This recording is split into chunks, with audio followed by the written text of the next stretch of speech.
First off, I would like to apologize if my voice sounds odd. I'm recording this very late at night, so my apologies. Uh, Thomas Mann was a German author, social critic, and 1929 Nobel Prize in Literature winner. He is one of, if not the most, well-known German author, and his works are still in circulation to this very day. And in an effort to teach you a little bit more about the life and accomplishments of Thomas Mann, I've prepared a presentation in which I will explain major points of his life, his literary career, and the cultural impact of his works. Thomas Mann was born in Lübeck, Germany in 1875. He was the son of Johann Mann, who was a senator and a grain merchant, and he lived a fairly comfortable life.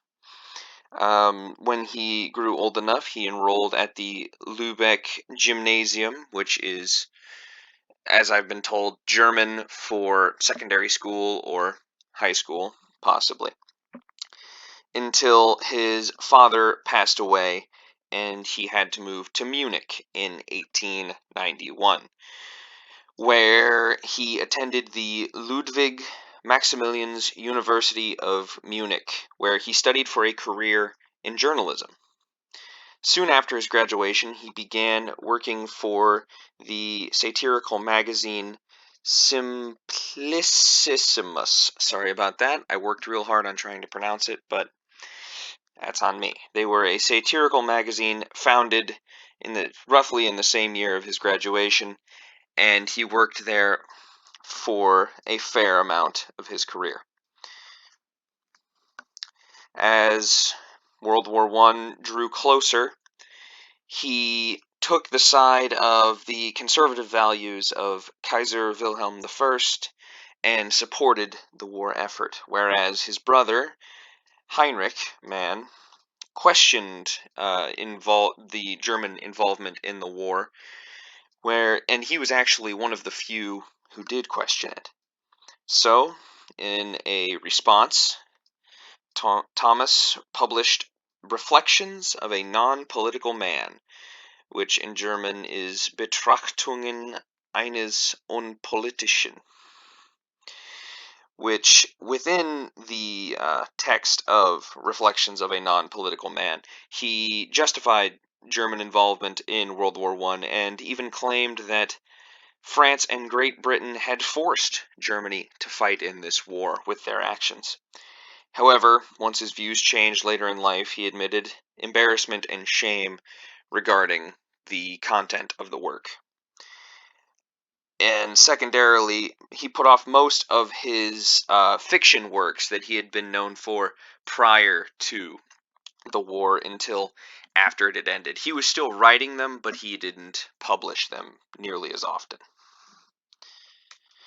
Then, as World War II came closer and closer, his political stance had changed drastically, and he soon began writing works that demonized and mocked radical fascism and Nazism. He even gave speeches across the world asking that anyone and everyone, take a stand together against fascism in his lecture tour, Ein Appell an die Vernunft. In English, that is, an appeal to reason. In 1933, while he was on vacation in Switzerland with his wife, his older children that had grown up and started families had warned him that it was unsafe for him to return to Germany. So he moved to Zurich, Switzerland, and he still continued to travel around the world and gave speeches on the horrors of Nazism. Eventually, in 1938, he settled down around Santa Monica, California, and began recording a series of broadcasts that would be played into German-occupied territory to hopefully disillusion the German public to the ideals of Nazism. And though they were actually a collection of letters that were read for radio broadcast, Um, he later compiled those letters into a book and titled it Deutsche Hörer, which is Listen, Germany. If that was the American title, more often it is German listeners, or sometimes that is what it is referred to as. The inclusion of these broadcasts by the BBC firmly placed Thomas Mann into the Exilliteratur movement, which literally translates to exile literature. It is literature that was written by Germans who had either been exiled or exiled themselves away from Germany and wrote scathing, not reviews, the word is scathing commentaries on Nazi ideals. Then, soon after, in the 50s, the Cold War began, with the rising tide of communist distrust slowly approaching on American soil. This gave way to the idea of McCarthyism, which soon led Mann to protest the government's method of controlling the situation. Eventually, he was brought in front of the House Un-American Activities Committee to testify for his beliefs, as the committee had accused him of being involved with communist, is it affiliations? Yes, it was he had communist affiliations. Though he admitted that he was never a communist to begin with. He was not anti-communist, he just wasn't one. And he was later quoted in saying, "As an American citizen of German birth, I finally testify that I am painfully familiar with certain political trends, spiritual intolerance, political inquisitions, and declining legal security. And all this in the name of an alleged state of emergency. That is how it started in Germany," which definitely helped open many eyes to the severity of American politics at the time.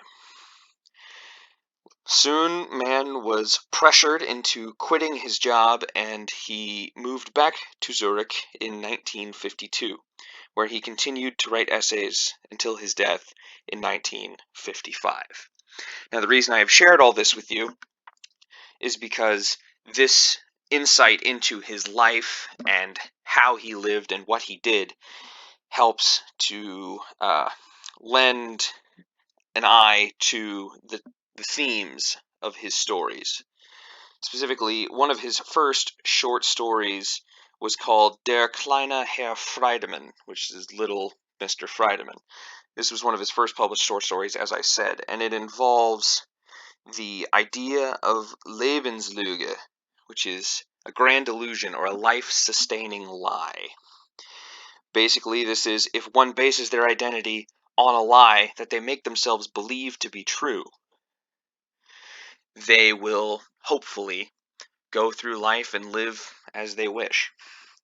More often than not, however, the lie often collapses, which creates an existential crisis for the character, which is exactly what it did in this work here.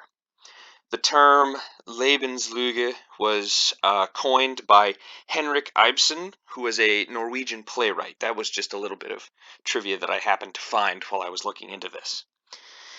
In Der kleine Herr Friedemann, the book deals with the concept of inner beauty versus outer beauty, and also somewhat the cruelty of the world and how we are treated by others. He also modernized and retold many famous stories, stories from the Bible, or as it's said in German, die Bibel. Specifically, he wrote the Joseph and His Brothers trilogy, which was a compilation of 3 individual novellas that he had written put together, which roughly tells the story of Joseph the shepherd. I tried to look into it to see if he was a prophet, but I couldn't remember. And he would also retell German folk tales, and folk tales in German is called Volksmärchen. Now, On to the novels. Buddenbrooks, one of his most famous works, this was the one that won him a Nobel Peace Prize for Literature in 1929, and it was actually his first novel to be published. And this book told the story of the Buddenbrook family through 4 different generations, and told of the eventual decline of the family's bourgeois values, which is the rich lifestyle of having a lot of money, being well-to-do. And in this book, he vicariously told the story of his own internal struggle of having to depart from this lavish lifestyle to that of an artist. And it made a lot of compromising decisions, and he had to change quite a bit of himself in the process. Der Tod in Venedig, otherwise known as Death in Venice, is the story of a man who takes a vacation in Italy and meets a local boy that he has seemingly found feelings for. Meanwhile, throughout the story, a cholera outbreak is rampaging through the Italian countryside. However, the man ignores these signs and continues to follow the boy, hoping and wishing to impress him. Soon, the man contracts cholera, and just as he attempts to profess his feelings, he succumbs to the disease and passes. Now, while this does seem a bit too real with the whole COVID-19 situation going down, this book was written to commentate on the lengths that people will go to in the name of passion. Alternatively, this also could have been written to show that living a life of disorder and chaos will eventually lead to disaster. And finally, one of his other famous works, Der Zauberberg, the Magic Mountain. This was originally meant to be somewhat of an antithesis to The Death of Venice, and it uses different characters and themes to imply that order and disorder must be balanced to live a fulfilling life. And finally, the cultural importance of Thomas Mann's works.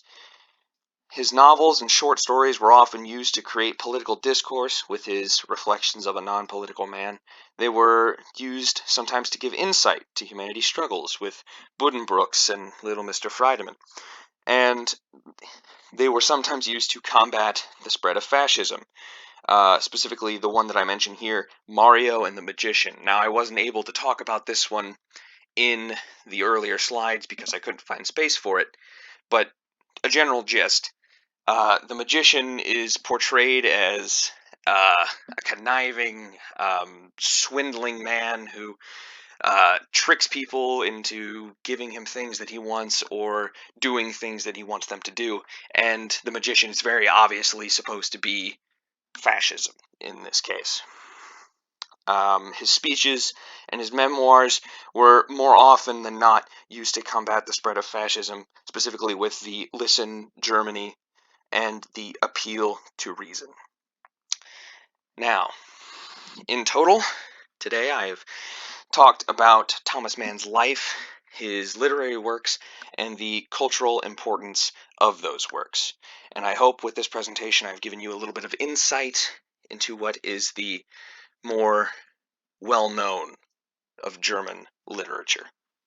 Thank you.